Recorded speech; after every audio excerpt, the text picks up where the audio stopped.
Hi everyone, Comic Reviewer here, and this time reviewing on The Mighty Thor, issue number 337. Now, as you know, this has the first appearance of Beta Ray Bill, who is meant to be similar to Thor, but also meant to have was someone else beside Thor to wield Mjolnir. And this is basically his first appearance, which I got for £2 at a comic book store. And the story starts off how basically Sir is forging something from space and that.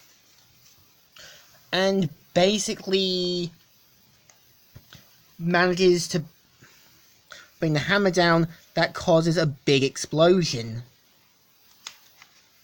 So meanwhile, back on Earth, we are introduced to Donald Blake. Now, keep in mind, Donald Blake was supposed to be the human vessel for Thor. For a time, he was basically Thor's human half, and it has him walking in the park until he gets hit by a frisbee, saying, "Huh? This is some new attack? Geez, mister, sorry about that. Jones is a lousy shot. Oh, good grief. No, I'm done, miss." And so Donald Blake gets captured by some shady guys who pretty much put him into a car, which turns out to be Nick Fury, who needs Donald Blake's full half. So basically he bangs his stick, and him and Thor head to the SHIELD helicarrier, where basically they're introduced to one of the scientists who explains what's been going on and what kind of ship there is in space. And Thor is like, "And the probe? Doesn't matter now, Thor. Blown apart by something coming our way." And so Thor goes to investigate. Meanwhile, in Asgard, Sif is pretty much looking around for companionship, and even talks with one of the Asgardians who mainly guard the bridge, known as Hadmel.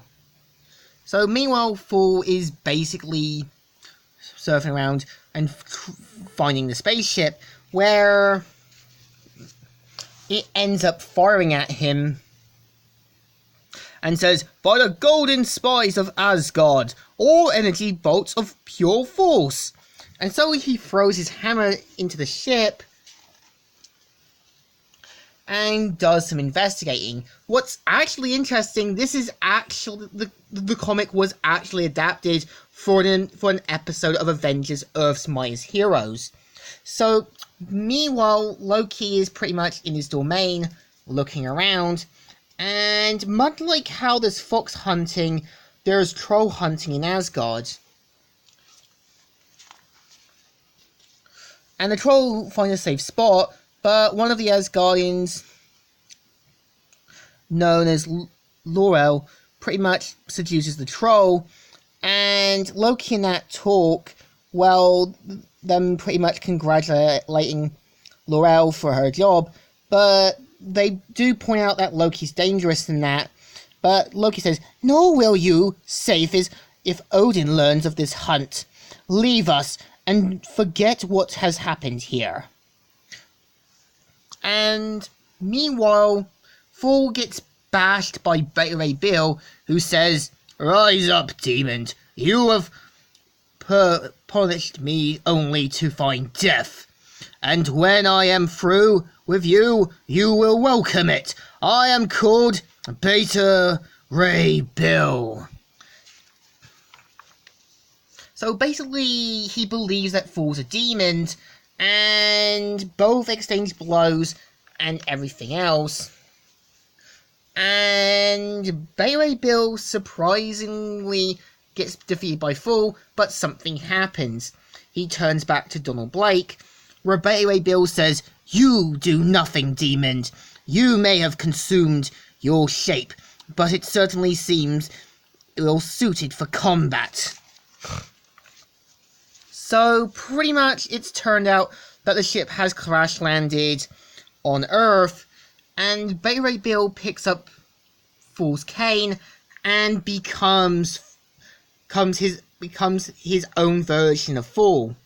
Now, this is before he gets Stormbreaker in the next two or three issues. And he finds out that as soon as he throws the hammer, it comes back to him. And Betty Ray Bill says, "Awake, you demons! Your weapon is about to be turned against you. Stand where you are, or feel its power." And so, through this, I'm wondering who this guy is, but Odin mistakenly believes that Betty Ray Bill is Thor, and how can you not tell that a horse-like character with no human features, no hair, or basically no real appearance is your son? I'm guessing Odin was desperate or just didn't really took the time to really have a look. So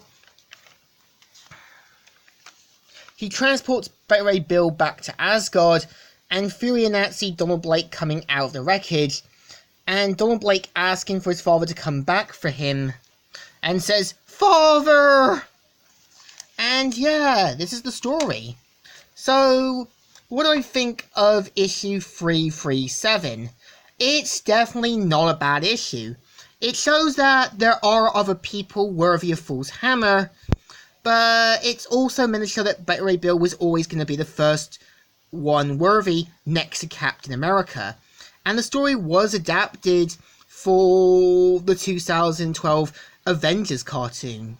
So I think the story deserves a thumbs up. Still good and still alright. So, Comic Reviewer here, signing out.